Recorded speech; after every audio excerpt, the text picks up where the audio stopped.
અમારો એટલા 4 રસ્તા ઉપર જ ઘર છે. દાદાજીની કમાણી, પિતાજીની મૂડી, એમાં 57 વર્ષ છે ધંધો કરીને. દાદાજીની કમાણી ને પિતાજીની મૂડી, તમારું શું હતું પછી? પહેલા અમારું ચાંદી કામ. એટલે દાદાજીની કમાણી, પિતાજીની મૂડી, અને એમાંથી તમે ઘર બનાવ્યું. તો પછી તમે શું કર્યું? તમારા બાપ દાદાએ બનાવ્યું. તો હા. શું નામ આપનું? ક્યાં? હરેશભાઈ. શું કરો છો? હું સોની કામ. સોની કામ કરો છો?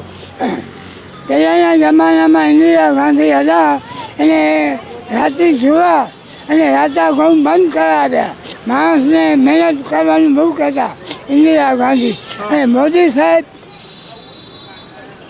ભગવાને પાકું મકાન ના આપ્યું, મા બાપે પાકું ના આપ્યું, અને નરેન્દ્રભાઈ મોદી સાહેબે પાકું મકાન આપ્યું. હવે વરસાદ નથી પડતો. અત્યારે બધાના પાકા મકાન થઈ ગયા છે? એ મને ખ્યાલ નથી. તો તમે કઈ રીતે કહો કાકા બધાને પાકું મોદી? છોકરો રિક્ષા હોય ને એમાં બેસો છું.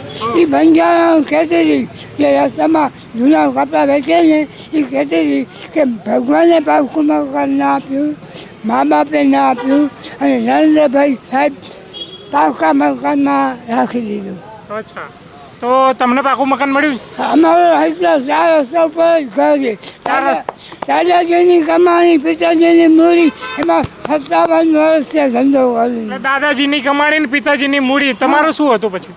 પહેલા અમારું ચાંદી કામ. એટલે દાદાજીની કમાણી, પિતાજીની મૂડી, અને એમાંથી તમે ઘર બનાવ્યું. તો પછી તમે શું કર્યું? તમારા બાપ દાદાએ બનાવ્યું. તો હા, ત્યારના એ 4 ફ્લોરમાં રસ્તા ખુલે એવી જગ્યાએ ઘર બની ગયું છે. 4 રસ્તા ઉપર ઘર છે અત્યારે. દાદા અને બાપા લીધું ને? ના, દાદા મોદીજી આપ્યું? ના, મોદીજી નથી આપ્યું, કોઈ નથી આપ્યું. ભાઈ, નાના ભાઈએ બનાવ્યો અહીંયા 4 રસ્તા ઉપર. મારાથી નાના ભાઈએ 3 ભાઈ બીજા એને બનાવ્યો છે.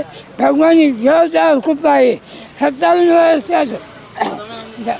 57 વર્ષથી ધંધો કરું છું. આપણો કોઈ આગળ પાછળ નથી.